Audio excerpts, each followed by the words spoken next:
डरावने साएं। एक लड़की ने अपनी बहन के साथ एक अजीब और डरावनी रात का सामना किया, जहां उसने कुछ ऐसा देखा जो यकीन करना मुश्किल है। ये कहानी सस्पेंस और डर से भरपूर है, जो आपको झकझोर देगी।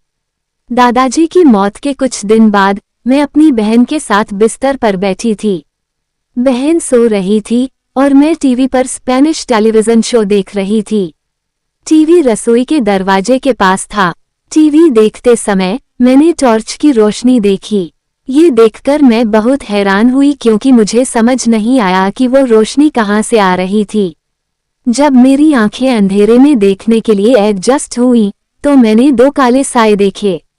एक लंबा और पतला था और दूसरा छोटा और मोटा। लंबे वाले के हाथ में रसोई का चाकू था और छोटे वाले के पास टॉर्च। मैं डर गई और अपनी आंखें बंद कर लीं। कुछ सेकंड बाद मैंने अपनी आंखें खोली, लेकिन वे अभी भी वहीं थे। मैंने धीरे से अपनी बहन को जगाने की कोशिश की ताकि वे मुझे देख न सके, पर वह नहीं जागी। मैं डर के मारे कंबल के अंदर छुप गई। कुछ मिनट बाद मैंने आंखें बंद करके फिर से बाहर झांकने की हिम्मत की। जब मैंने आंखें खोली तो वे दोनों मेरे करीब आ गए थे।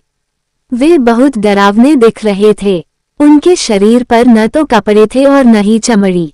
ऐसा लग रहा था जैसे वे घने काले धुएं से बने हों। मैंने कई बार आंखें बंद की और खोली, लेकिन हर बार वे और करीब आते गए।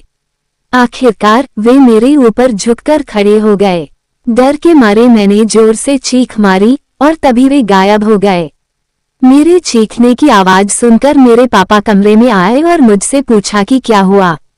मैंने उन्हें बताया कि मैंने दो काले साए देखे थे जो मुझे मारने की कोशिश कर रहे थे।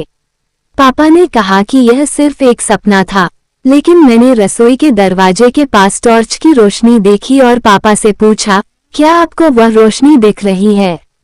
पापा ने कहा कि उन्होंने कुछ नहीं देखा और फिर हमें अपने कमरे में सुला दिया।